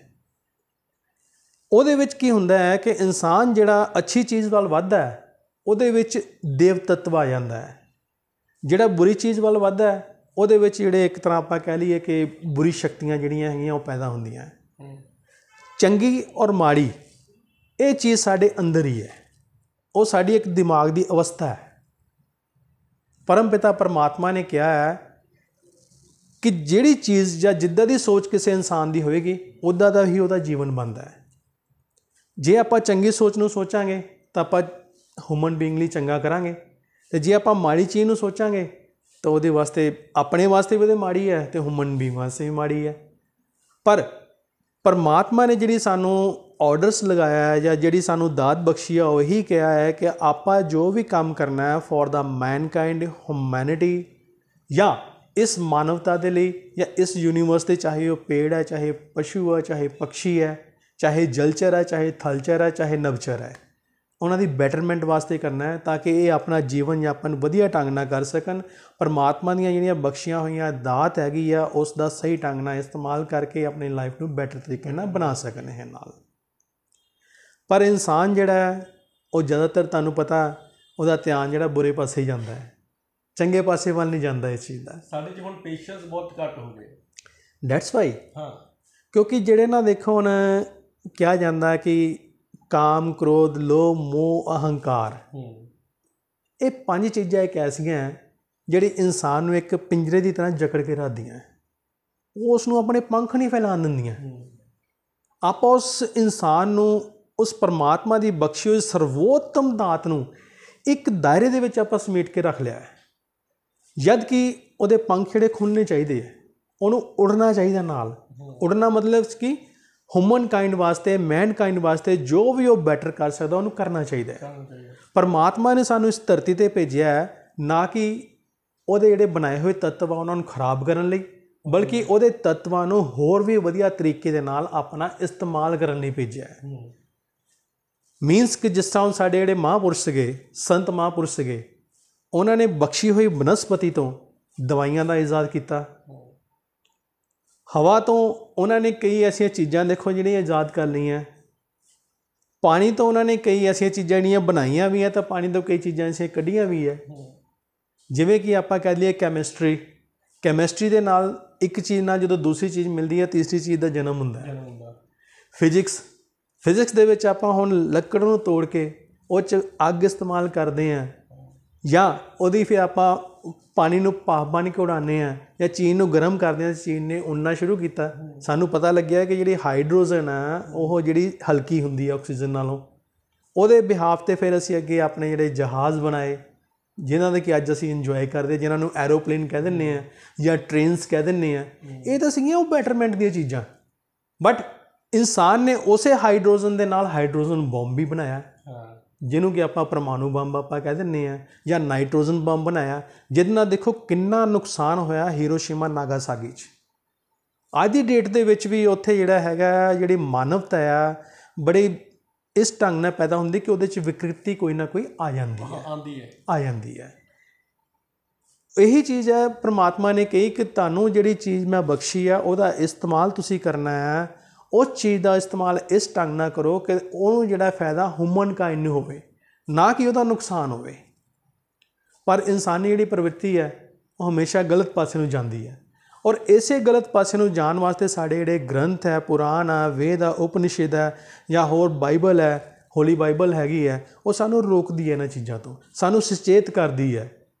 ਜਿਵੇਂ ਕਿ ਤੁਹਾਨੂੰ ਪਤਾ ਹੋਣਾ ਕਿ ਆਪਾਂ ਕੋਈ ਵੀ ਕਰਮ ਕਰੀਏ, ਕੋਈ ਵੀ ਆਪਾਂ ਕੰਮ ਕਰੀਏ, ਉਹ ਕੰਮ ਕਰਨ ਤੋਂ ਪਹਿਲਾਂ ਸਾਡੇ ਅੰਦਰ ਤੋਂ ਇੱਕ ਆਵਾਜ਼ ਆਉਂਦੀ ਹੈ। ਉਹ ਆਵਾਜ਼ ਤੁਹਾਨੂੰ ਕੌਣ ਦਿੰਦਾ ਹੈ? ਉਸ ਪਰਮ ਪਿਤਾ ਪਰਮਾਤਮਾ ਦਾ ਅੰਸ਼ ਜਿਹੜਾ ਤੁਹਾਡੇ ਵਿੱਚ ਵਿਦਮਾਨ ਹੈ, ਤੁਹਾਡੇ ਵਿੱਚ ਬੋਲਦਾ ਹੈ। ਅਦਰਵਾਈਜ਼ ਜੋ ਅਸੀਂ ਕਰਦੇ ਹਾਂ, ਜੋ ਅਸੀਂ ਬੋਲਦੇ ਹਾਂ, ਜੋ ਅਸੀਂ ਸੋਚਦੇ ਹਾਂ, ਇਹ ਅਸੀਂ ਨਹੀਂ ਕਰਦੇ, ਉਹ ਪਰਮਾਤਮਾ ਸਾਡੇ ਤੋਂ ਕਰਾਉਂਦਾ ਹੈ। ਚਾਹੇ ਕਿ ਉਹ ਚੰਗਾ ਕਰਮ ਆ, ਚਾਹੇ ਮਾੜਾ ਕਰਮ ਆ, ਜਿਸ ਤਰ੍ਹਾਂ ਵੀ ਆ, ਇਨਸਾਨ ਦੀ ਸਦਬੁੱਧੀ 'ਤੇ ਡਿਪੈਂਡ ਕਰਦਾ ਕਿ ਉਹਨੇ ਕਿੱਦਾਂ ਉਹਨੂੰ ਚੀਜ਼ ਨੂੰ ਅਡੋਪਟ ਕਰਨਾ ਹੈ। ਜਿਸ ਤਰ੍ਹਾਂ ਕਿ ਇੱਕ ਮੈਂ ਪਹਿਲਾਂ ਵੀ ਆਪਣੀ ਗੱਲ 'ਚ ਕਿਹਾ ਸੀਗਾ ਕਿ ਮਿੱਟੀ ਹੈ, ਮਿੱਟੀ ਦੇ ਨਾਲ ਆਪਾਂ ਇੱਟ ਬਣਾ ਲਈ, ਇੱਟ ਦੇ ਨਾਲ ਆਪਾਂ ਮਕਾਨ ਬਣਾਏ ਹੈ, ਬਟ ਉਸ ਇੱਟ ਨਾਲ ਲੋਕ ਇੱਕ ਦੂਸਰੇ ਦਾ ਸਿਰ ਵੀ ਪਾੜਦੇ ਆ। ਇਸ ਤਰ੍ਹਾਂ ਜਿਹੜੀ ਹਾਈਡਰੋਜਨ ਆ ਉਹਦੇ ਨਾਲ ਹਵਾਈ ਜਹਾਜ਼ ਚੱਲਦਾ ਹੈ, ਉਹਦੇ ਨਾਲ ਜਿਹੜੀਆਂ ਹੋਰ ਵੀ ਆਪਣੀ ਬੈਟਰਮੈਂਟ ਨਾਲ ਤਰੀਕਾ ਹੈਗਾ, ਜਿਵੇਂ ਕਿ ਮੈਂ ਦੱਸਿਆ ਭਾਫ ਦਾ ਇੰਜਨ ਜਿਹੜਾ ਉਹ ਵੀ ਚੱਲਦਾ ਹੈ, ਪਰ ਹਾਈਡਰੋਜਨ ਨਾਲ ਬੰਬ ਵੀ ਬਣੇ ਆ। ਇਹ ਹਿਊਮਨ ਦੀ ਪ੍ਰਵਿਰਤੀ ਹੈ, ਉਹ ਚੰਗੇ ਪਾਸੇ ਨਹੀਂ ਜਾਂਦਾ, ਉਹ ਮਾੜੇ ਪਾਸੇ ਨਹੀਂ ਜਾਂਦਾ ਹੈਗਾ। ਉਹਦਾ ਜਿਹੜਾ ਨਤੀਜਾ ਫਿਰ ਸਾਨੂੰ ਜਿਹੜਾ ਭੁਗਤਣੇ ਪੈਂਦਾ ਹੈ। ਜਿਸ ਤਰ੍ਹਾਂ ਮੈਂ ਤੁਹਾਨੂੰ ਦੱਸਿਆ ਸੀ ਆਪਣੀ ਗੱਲ ਦੇ ਵਿੱਚ ਕਿ ਗੁਰੂ ਨਾਨਕ ਦੇਵ ਜੀ ਨੇ ਕਿਹਾ ਹੈ ਕਿ ਪਰਮਾਤਮਾ ਜਿਹੜਾ ਇੱਕ ਹੈ, ਉਸ ਪਰਮਾਤਮਾ ਦਾ ਕਿਸੇ ਨਾਲ ਵੈਰ ਨਹੀਂ, ਕਿਸੇ ਦਾ ਵਿਰੋਧ ਨਹੀਂ, ਔਰ ਇਹੀ ਜਿਹੜਾ ਨਾ ਇਸ ਸ੍ਰਿਸ਼ਟੀ ਦਾ ਜਿਹੜਾ ਆਧਾਰ ਹੈ, ਜਿਹਨੂੰ ਆਪਾਂ ਹਿਊਮੈਨਿਟੀ ਜਾਂ ਇੱਕ ਦੂਸਰੇ ਨਾਲ ਲਗਾਵ ਜਾਂ ਪਿਆਰ ਆਪਾਂ ਕਹਿ ਦਿੰਦੇ ਹਾਂ। ਜਿਹੜੀ ਸ੍ਰਿਸ਼ਟੀ ਦੀ ਰਚਨਾ ਉਸੇ ਪਿਆਰ ਦੇ ਉੱਤੇ ਚੱਲਦੀ ਹੈਗੀ ਹੈ। ਉਸੇ ਪਿਆਰ ਦੇ ਉੱਪਰ ਹੀ ਬਹੁਤ ਵੱਡੇ ਵੱਡੇ ਜਿਹੜੇ ਗ੍ਰੰਥ ਲਿਖੇ ਗਏ ਆ, ਉਸੇ ਪਿਆਰ ਦੇ ਉੱਤੇ ਬਹੁਤ ਵੱਡਾ ਵਿਆਖਿਆਨ ਕੀਤਾ ਗਿਆ। ਈਵਨ ਕਿ ਇੱਥੇ ਤੱਕ ਕਿ ਜਿਹੜਾ ਪਿਆਰ, ਮੁਹੱਬਤ ਜਾਂ ਕਵਿਤਾ ਦੇ ਰੂਪ ਵਿੱਚ ਜਿਹੜੀ ਚੀਜ਼ ਆਈ, ਉਹ ਵੀ ਇਸੇ ਪਿਆਰ ਦੇ ਉੱਪਰ ਹੀ, ਇਸ ਮੇਲ ਮਿਲਾਪ ਦੇ ਉੱਪਰ ਹੀ ਬਣੀ ਹੈ। ਦੁਨੀਆ ਦਾ ਜਿਹੜਾ ਪਹਿਲਾ ਕਾਵਿਆ ਜਿਹੜਾ ਲਿਖਿਆ ਗਿਆ, ਜਿਸ ਨੂੰ ਕਿ ਆਪਾਂ ਰਾਮਾਇਣ ਕਹਿੰਦੇ ਹਾਂ, ਰਾਮਾਇਣ ਦਾ ਜਿਹੜਾ ਪਹਿਲਾ ਸ਼ਲੋਕ ਹੈ ਉਹ ਇੱਕ ਕਾਵਿਆ ਦੇ ਰੂਪ ਦੇ ਵਿੱਚ ਜਿਹੜਾ ਨਿਕਲਿਆ ਸੀ, ਇੱਕ ਕਵਿਤਾ ਦੇ ਰੂਪ 'ਚ ਨਿਕਲਿਆ ਸੀ। ਹੁਣ ਸ਼ਬਦ ਤਾਂ ਆਪਾਂ ਬਣਾ ਲਏ, ਲੇਕਿਨ ਸ਼ਬਦ ਨੂੰ ਲਿਪੀਬੱਧ ਕਰਨਾ, ਉਹਨੂੰ ਕਿਸ ਤਰ੍ਹਾਂ ਆਪਾਂ ਬੋਲਣਾ, ਕਿਸ ਤਰ੍ਹਾਂ ਉਹਨੂੰ ਆਪਾਂ ਗੱਲ ਕਰਨੀ ਹੈ, ਇਹ ਜਿਹੜੀ ਚੀਜ਼ਾਂ ਨਾ ਇਹ 'ਤੇ ਬਹੁਤ ਸਾਰਾ ਇੱਕ ਮੰਥਨ ਹੋਇਆ, ਇੱਕ ਵਿਚਾਰ ਹੋਇਆ। ਜਿਵੇਂ ਆਪਾਂ ਕਿਸੇ ਨੂੰ ਬੁਲਾਉਣਾ ਹੋਵੇ, ਸਪੋਜ਼ ਕੋਈ ਐਸਾ ਇਨਸਾਨ ਆ ਜਿਹੜਾ ਕਿ ਦੇਖ ਨਹੀਂ ਸਕਦਾ, ਉਹਦੇ ਵਾਸਤੇ ਲਫ਼ਜ਼ ਕੀ ਹੈ? ਉਹਨੂੰ ਆਪਾਂ ਸੂਰਦਾਸ ਕਹਿ ਸਕਦੇ ਹਾਂ ਜਾਂ ਭਾਈ ਸਾਹਿਬ ਕਹਿ ਸਕਦੇ ਹਾਂ। ਅਤੇ ਉਹਦੇ ਵਾਸਤੇ ਆਪਾਂ ਇਹ ਵੀ ਇਹ ਲਫ਼ਜ਼ ਇਸਤੇਮਾਲ ਕਰਦੇ ਹਾਂ ਜਿਹੜਾ ਕਿ ਮੈਂ ਸਮਝਦਾ ਕਿ ਬਹੁਤ ਇੱਕ ਬੁਰਾ ਸ਼ਬਦ ਆ, ਓਏ ਅੰਨਿਆ ਇੱਧਰ ਆ। ਦ੍ਰਿਸ਼ਟੀਹੀਨ ਇੱਕ ਸ਼ਬਦ ਦਾ ਫੇਰ ਹੈ। ਸ਼ਬਦ ਆ ਜਿਹੜੇ ਉਹੀ ਇਨਸਾਨ ਨੂੰ ਸਰਵੋਤਮ ਬਣਾਉਂਦੇ ਆ, ਸ਼ਬਦ ਹੀ ਆ ਜਿਹੜੇ ਇਨਸਾਨ ਨੂੰ ਮਾੜਾ ਬਣਾਉਂਦੇ ਆ। ਔਰ ਇਸੇ ਸ਼ਬਦਾਂ ਦੇ ਨਾਲ ਹੀ ਸੰਗੀਤ ਜਿਹੜਾ ਉਪਜਿਆ ਹੈ, ਇਸੇ ਸ਼ਬਦਾਂ ਦੇ ਨਾਲ ਹੀ ਜਿਹੜਾ ਗੀਤ ਉਪਜੇ ਹੈ, ਇਸੇ ਸ਼ਬਦਾਂ ਦੇ ਨਾਲ ਹੀ ਗ੍ਰੰਥ ਉਪਜੇ ਹੈਗੇ ਆ, ਇਸੇ ਸ਼ਬਦਾਂ ਦੇ ਨਾਲ ਹੀ ਵਿਆਕਰਨ ਜਿਹੜਾ ਉਹ ਉਪਜਿਆ ਹੈ। ਔਰ ਇਸੇ ਸ਼ਬਦ ਦੇ ਨਾਲ ਹੀ ਸਾਨੂੰ ਇੱਕ ਦੂਸਰੇ ਨਾਲ ਕਮਿਊਨੀਕੇਟ ਕਰਨ ਦਾ, ਇੱਕ ਦੂਸਰੇ ਦੇ ਕੋਲ ਜਾਣ ਦਾ, ਇੱਕ ਦੂਸਰੇ ਨੂੰ ਸਮਝਣ ਦਾ ਸਾਨੂੰ ਇੱਕ ਢੰਗ ਮਿਲਿਆ। ਇਹ ਸ਼ਬਦ ਦੀ ਜਿਹੜੀ ਗਹਿਰਾਈ ਹੈ ਬਹੁਤ ਹੀ ਗਹਿਰੀ ਹੈ। ਜਿਸ ਤਰ੍ਹਾਂ ਕਿ ਮੈਂ ਤੁਹਾਨੂੰ ਦੱਸਿਆ ਕਿ ਦੁਨੀਆ ਦਾ ਜਿਹੜਾ ਪਹਿਲਾ ਸ਼ਲੋਕ ਬਣਿਆ ਇੱਕ ਕਾਵਿਆ ਦੇ ਰੂਪ ਦੇ ਵਿੱਚ, ਸ਼ਬਦ ਤੋਂ ਬਾਅਦ 'ਚ ਸ਼ਬਦ ਈਜਾਦ ਹੋ ਗਿਆ, ਆਪਾਂ ਇੱਕ ਦੂਸਰੇ ਨੂੰ ਬੋਲਣਾ ਸ਼ੁਰੂ ਕਰਤਾ, ਬੁਲਾਉਣਾ ਸ਼ੁਰੂ ਕਰ ਦਿੱਤਾ, ਫਿਰ ਉਸ ਚੀਜ਼ ਨੂੰ ਲਿਪੀਬੱਧ ਕੀਤਾ ਗਿਆ ਔਰ ਜਿਹੜਾ ਫਿਰ ਇੱਕ ਕਵਿਤਾ ਬਣੀ, ਗੀਤ ਬਣਿਆ।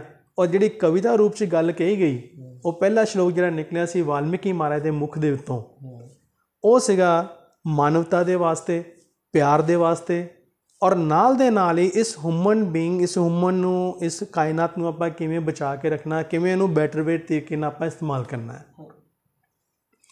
ਉਹ ਸ਼ਬਦ ਉਹਨਾਂ ਨੇ ਜਿਹੜੇ ਉਚਾਰੇ ਸੀਗੇ ਕਿ ਜਿਵੇਂ ਦੋ ਪਿਆਰ ਕਰ ਰਹੇ ਸੀ ਪੰਛੀ, ਉਹਨਾਂ ਪੰਛੀ ਕਰੋਂਚ ਔਰ ਕਰੌਂਚੀ ਜਿਹਨੂੰ ਆਪਾਂ ਕਹਿ ਦਿੰਦੇ ਹਾਂ, ਅੱਜ ਦੀ ਡੇਟ 'ਚ ਉਹ ਵਿਲੁਪਤ ਹੋ ਚੁੱਕੀ ਹੈ ਪ੍ਰਜਾਤੀ, ਆਪਸ 'ਚ ਪਿਆਰ ਕਰ ਰਹੇ ਸੀਗੇ, ਪਰ ਇੱਕ ਸ਼ਿਕਾਰੀ ਨੇ ਆ ਕੇ ਉਸ ਪ੍ਰੇਮ ਕਰਦੇ ਹੋਏ ਜੋੜੇ ਨੂੰ ਮਾਰ ਦਿੱਤਾ।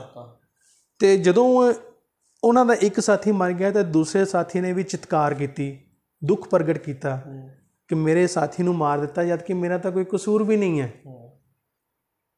ਫਿਰ ਪਰਮਾਤਮਾ ਨੇ ਉੱਥੇ ਸਾਕਸ਼ਾਤ ਪ੍ਰਗਟ ਹੋ ਕੇ ਜਿਹੜੇ ਚੀਜ਼ ਦਿੱਤੀ, ਜਿਹੜੀ ਕਾਵਿਆ ਦਿੱਤੀ, ਜਿਹੜੀ ਕਰੁਣਾ ਦਿੱਤੀ, ਉਹ ਕਰੁਣਾ ਰੂਪ ਦੇ ਵਿੱਚ ਜਿਹੜੀ ਚੀਜ਼ ਆਈ ਉਹ ਉਹੀ ਹਿਊਮਨ ਬੀਇੰਗ ਦੇ ਨਾਲ ਜੁੜੀ ਹੋਈ ਸੀ ਜਿਸ ਚੀਜ਼ ਦਾ ਸਾਨੂੰ ਇਤਿਹਾਸ ਦੇ ਵਿੱਚ ਵਰਣਿਤ ਕੀਤਾ ਗਿਆ ਜਾਂ ਸਿੱਖਿਆ ਸਾਨੂੰ ਦਿੱਤੀ ਗਈ ਹੈ ਕਿ ਮਾਨਵਤਾ ਸਾਰੀ ਇੱਕੋ ਹੀ ਹੈ। ਸਾਰੇ ਜਿਹੜੇ ਲੋਕ ਆ, ਚਾਹੇ ਉਹ ਅਮਰੀਕਾ ਦੇ ਵਿੱਚ ਆ, ਚਾਹੇ ਉਹ ਕੈਨੇਡਾ ਦੇ ਵਿੱਚ ਆ, ਚਾਹੇ ਉਹ ਅਫਰੀਕਾ ਦੇ ਵਿੱਚ ਆ, ਚਾਹੇ ਆਸਟ੍ਰੇਲੀਆ ਦੇ ਵਿੱਚ ਆ, ਚਾਹੇ ਚਾਈਨਾ ਦੇ ਵਿੱਚ ਆ, ਚਾਹੇ ਸ਼੍ਰੀਲੰਕਾ ਦੇ ਵਿੱਚ ਹੈ, ਸਾਰੇ ਦੀ ਸਾਰੀ ਹਿਊਮਨ ਬੀਇੰਗ ਉਸ ਪਰਮ ਪਿਤਾ ਪਰਮਾਤਮਾ ਦੀ ਬਣਾਈ ਹੋਈ ਦਾਤ ਹੈਗੀ ਹੈ। ਔਰ ਹਰ ਇੱਕ ਦਾ ਆਪਸ 'ਚ ਪਿਆਰ ਹੋਣਾ ਚਾਹੀਦਾ ਹੈ। ਜਦੋਂ ਆਪਾਂ ਉਸ ਦਿੱਤੀ ਹੋਈ ਦਾਤ ਨੂੰ ਭੁੱਲਦੇ ਹਾਂ ਅਤੇ ਤਦ ਹੀ ਇਹ ਜਿਹੜੇ ਲੜਾਈ ਝਗੜੇ ਹੁੰਦੇ ਆ, ਆਪਸ 'ਚ ਮਾਰ ਵੱਢ ਹੁੰਦੀ ਹੈ ਅਤੇ ਇੱਕ ਦੂਸਰੇ ਲਈ ਸਾਨੂੰ ਨਫ਼ਰਤ ਪੈਦਾ ਹੁੰਦੀ ਹੈ। ਔਰ ਦੁਨੀਆ ਦਾ ਕੋਈ ਵੀ ਜਿਹੜਾ ਗ੍ਰੰਥ ਹੈ ਉਹ ਨਫ਼ਰਤ ਨਹੀਂ ਦਿੰਦਾ, ਉਹ ਪਿਆਰ ਦਿੰਦਾ ਹੈ। ਜਿੰਨੇ ਵੀ ਪੈਗੰਬਰ ਆਏ ਆ, ਜਿੰਨੇ ਵੀ ਰਿਸ਼ੀ ਮੁਨੀ ਆਏ ਆ, ਜਿੰਨੇ ਵੀ ਸਾਧੂ ਸੰਤ ਆਏ ਆ, ਸਾਰਿਆਂ ਨੇ ਹਿਊਮਨ ਬੀਇੰਗ ਲਈ ਪਿਆਰ ਦਾ ਇੱਕ ਸੰਦੇਸ਼ ਦਿੱਤਾ ਹੈ। ਕਿਉਂਕਿ ਜੇ ਪਿਆਰ ਹੋਏਗਾ, ਆਪਸ 'ਚ ਲਗਾਵ ਹੋਏਗਾ ਤੇ ਸ੍ਰਿਸ਼ਟੀ ਚੱਲੇਗੀ। ਬਿਲਕੁਲ ਪਰਮਾਤਮਾ ਨੇ ਇੰਨੀ ਅੱਛੀ ਜਿਹੜੀ ਚੀਜ਼ ਬਣਾ ਕੇ ਤੁਹਾਨੂੰ ਦਿੱਤੀ ਆ, ਸਾਨੂੰ ਜਿਹੜੀ ਬਖਸ਼ੀ ਹੈਗੀ ਆ, ਇਹਦੀ ਤਦ ਹੀ ਉਤਪੱਤੀ ਹੁੰਦੀ ਰਹੇਗੀ, ਸਿਰਜਣ ਹੁੰਦਾ ਰਹੇਗਾ ਜੇ ਅਸੀਂ ਉਹਨਾਂ ਦੀਆਂ ਕਈਆਂ ਹੋਈਆਂ ਗੱਲਾਂ ਨੂੰ ਮੰਨਾਂਗੇ। ਜਿਸ ਤਰ੍ਹਾਂ ਹੁਣ ਇੱਕ ਸ਼ਿਕਾਰੀ ਨੇ ਆਪਣੇ ਲਾਲਚ ਵਾਸਤੇ ਇੱਕ, ਜਾਂ ਇਹ ਕਹਿ ਲਈਏ ਕਿ ਉਹਦਾ ਮਾंस ਖਾਣ ਵਾਸਤੇ, ਆਪਣੇ ਜੀਵ ਦੇ ਸਵਾਦ ਲਈ ਉਸ ਪੰਛੀ ਨੂੰ ਮਾਰ ਦਿੱਤਾ ਅਤੇ ਉਹਦੇ ਵਿੱਚ ਫਿਰ ਕੀ ਹੋਇਆ, ਇਹਦੀ ਇੱਕ ਜਾਤੀ ਜਿਹੜੀ ਆ ਜਾਂ ਪੰਛੀ ਦੀ ਜਿਹੜੀ ਜਾਨ ਹੀ ਚਲੀ ਗਈ। ਜੇ ਅਸੀਂ ਕਿਸੇ ਨੂੰ ਸਜੀਵ ਨਹੀਂ ਕਰ ਸਕਦੇ ਤਾਂ ਉਹਨੂੰ ਨਿਰਜੀਵ ਵੀ ਜਿਹੜਾ ਕਰਨਾ ਸਾਡੇ ਹੱਥ ਵਿੱਚ ਨਹੀਂ ਹੈ। ਜੇਕਰ ਅਸੀਂ ਕਿਸੇ ਨੂੰ ਜੀਵਨ ਨਹੀਂ ਦੇ ਸਕਦੇ, ਕਿਸੇ ਨੂੰ ਜੀਵਨ ਛੀਨਣ ਦਾ ਵੀ ਸਾਨੂੰ ਅਧਿਕਾਰ ਨਹੀਂ ਹੈ। ਹਾਂ, ਜੇਕਰ ਤੁਹਾਡੀ ਕੋਈ ਮਜਬੂਰੀ ਹੈ, ਇਹ ਪ੍ਰਕਿਰਤੀ ਦਾ ਨਿਯਮ ਹੈ, ਕਿਉਂਕਿ ਜਿਹੜਾ ਨਿਯਮ ਇਹ ਕਹਿੰਦਾ ਹੈ ਕਿ ਜਿਹੜੀ ਚੀਜ਼ ਜਿਸ ਤਰ੍ਹਾਂ ਬਣੀ ਹੈ ਉਹਨੂੰ ਉੱਦਾਂ ਹੀ ਅਗਰ ਆਪਾਂ ਢੰਗ ਨਾਲ ਯੂਜ਼ ਕਰੀਏ ਤਾਂ ਉਹਦੀ ਇੱਕ ਬੈਟਰਮੈਂਟ ਤਰੀਕੇ ਨਾਲ ਯੂਜ਼ ਹੋ ਸਕਦਾ ਹੈ। ਜੇ ਆਪਾਂ ਉਹਦਾ ਨਜਾਇਜ਼ ਤੌਰ 'ਤੇ ਤਰੀਕਾ ਕਰੀਏ ਜਾਂ ਨਜਾਇਜ਼ ਤੌਰ 'ਤੇ ਉਹਨੂੰ ਯੂਜ਼ ਕਰੀਏ, ਜਿਸ ਤਰ੍ਹਾਂ ਕਿ ਹੁਣ ਆਪਾਂ ਪੇੜਾਂ ਪੌਦਿਆਂ ਨੂੰ ਇੰਨਾ ਕੁ ਵੱਢ ਦਿੱਤਾ, ਇੰਨੀ ਕੁ ਜ਼ਿਆਦਾ ਉਹ 'ਚ ਡਿਸਟਰਬੈਂਸ ਪੈਦਾ ਕਰ ਦਿੱਤੀ ਕਿ ਜਿਹੜਾ ਅੱਜ ਨੁਕਸਾਨਦਾਇਕ ਹੈ ਸਾਡੇ ਲਈ।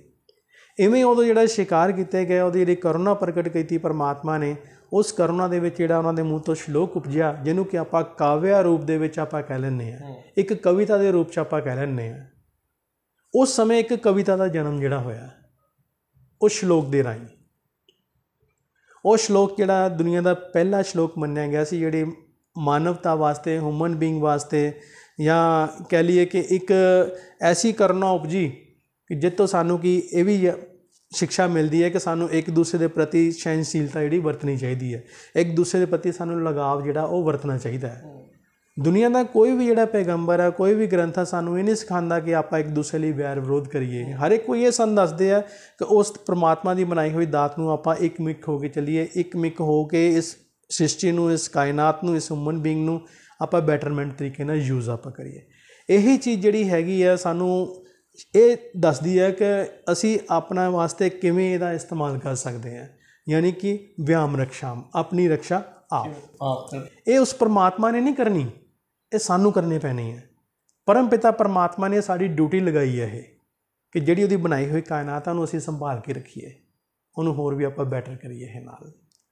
So thanks for coming sir, ਬਹੁਤ ਅੱਛਾ ਲੱਗਾ ਗੱਲਬਾਤ ਕਰਕੇ। ਐਂਡ ਸਾਨੂੰ ਤੁਸੀਂ ਕਿਤੇ ਨਾ ਕਿਤੇ ਇਤਿਹਾਸ ਨਾਲ ਜੋੜਦੇ ਹੋ, ਜਿਹੜੀਆਂ ਗੱਲਾਂ ਸਾਨੂੰ ਨਹੀਂ ਪਤਾ। ਤੇ ਬਿਲਕੁਲ ਤੁਹਾਡੀ ਗੱਲ ਸਹੀ ਹੈ ਜੀ, ਕਿਉਂਕਿ ਮੈਂ ਜਿਸ ਤਰ੍ਹਾਂ ਪਹਿਲਾਂ ਹੀ ਤੁਹਾਨੂੰ ਆਪਣੀ ਗੱਲਾਂ ਵਿੱਚ ਕਿਹਾ ਕਿ ਅਸੀਂ ਆ ਜਿਹੜਾ ਆਪਣੀ ਰਿਚ ਕਲਚਰ ਆ, ਸਾਡਾ ਇਤਿਹਾਸ ਆ, ਇੰਨਾ ਗਹਿਰਾ ਇਤਿਹਾਸ ਆ ਕਿ ਅਥਾਹ ਸਮੁੰਦਰ ਹੈ। ਐਂਡ ਤੁਹਾਡੇ ਮਤਲਬ ਬਿਆਨ ਕਰਨ ਦਾ ਤਰੀਕਾ ਬਹੁਤ ਅੱਛਾ ਹੈ, ਇੱਕ ਤਸਵੀਰ ਬਣਦੀ ਹੈ ਜੋ ਤੁਸੀਂ ਬੋਲਦੇ, ਮੈਂ ਤਸਵੀਰ ਬਣਾ ਲੈਂਦੇ ਕਹਿੰਦੇ ਕਿ ਅੱਛਾ ਹਾਂ ਇੱਦਾਂ ਇੱਦਾਂ ਇੱਦਾਂ, ਅਤੇ ਉਹ ਮਤਲਬ ਕਿ ਇਹਦਾ ਇੰਟਰਸਟ ਇਹਦੇ ਵਿੱਚ ਅਸੀਂ ਸ਼ਾਇਦ ਇੰਟਰਸਟ ਲੈਂਦੇ ਨਹੀਂ, ਜਾਂ ਕਹਿ ਲਓ ਕਿ ਸਾਡੇ ਕੋਲ ਜਾਂ ਸਾਡੀ ਹੁਣ ਲਾਈਫ ਇੱਦਾਂ ਦੀ ਦੱਸਿਆ ਨਹੀਂ ਜਾਂਦਾ ਸਾਨੂੰ, ਲਾਈਫ ਇੱਦਾਂ ਦੀ ਹੋ ਗਈ ਹੈ, ਬਿਜ਼ੀ ਹੋ ਗਏ ਆਪਾਂ, ਸ਼ਾਇਦ ਸਾਡੇ ਕੋਲ ਟਾਈਮ ਨਹੀਂ ਹੁੰਦਾ, ਜਾਂ ਸ਼ਾਇਦ ਅਸੀਂ ਲਾਈਫ ਨੂੰ ਇੱਦਾਂ ਦਾ ਬਣਾ ਲਿਆ। ਜੀ ਜੀ ਜੀ, ਉਹੀ ਚੀਜ਼ ਮੈਂ ਤੁਹਾਨੂੰ ਕਿਹਾ ਕਿ ਆਪਾਂ ਆਪਣੇ ਆਪ ਨੂੰ ਮਾਡਰਨ ਕਰ ਰਹੇ ਹਾਂ। ਮਾਡਰਨ ਹੋਣਾ ਕੋਈ ਮਾੜੀ ਗੱਲ ਨਹੀਂ ਹੈ। ਮਾਡਰਨ ਹੋਣ ਦੇ ਨਾਲ ਨਾਲ ਜਿਹੜੀ ਤੁਹਾਡੀ ਜੜ੍ਹ ਹੈ, ਆਪਣੀ ਜੜ੍ਹ ਨੂੰ ਵੀ ਪਹਿਚਾਣ ਕੇ ਰੱਖੋ। ਜੇ ਸਾਡੀ ਜੜ੍ਹ ਕਮਜ਼ੋਰ ਹੋ ਗਈ ਤਾਂ ਪੇੜ ਬੜੀ ਜਲਦੀ ਡਿੱਗਦਾ ਹੈ। ਉਹ ਪੇੜ ਇਹਦਾ ਤਦ ਹੀ ਸਥਾਪਿਤ ਰਹੇਗਾ ਜਦ ਅਸੀਂ ਆਪਣੀ ਜੜ੍ਹ ਨਾਲ ਜੁੜੇ ਰਹਾਂਗੇ। ਉਹ ਜੜ੍ਹ ਕੀ ਹੈ? ਉਹ ਸਾਡਾ ਇਤਿਹਾਸ ਹੈ, ਉਹ ਸਾਡਾ ਕਲਚਰ ਹੈ, ਉਹ ਸਾਡੇ ਵੇਦ ਹੈ, ਸਾਡੇ ਪੁਰਾਣ ਹੈ। ਉਹਦੇ ਨਾਲ ਆਪਾਂ ਜੁੜ ਕੇ ਇਤਿਹਾਸ ਤੋਂ ਸਿੱਖਿਆ ਲੈ ਕੇ for the betterment of the humanity, for the betterment of everything, ਅਸੀਂ ਉਹਨੂੰ ਯੂਜ਼ ਉਹਨੂੰ ਕਰ ਸਕਦੇ ਹਾਂ ਨਾਲ।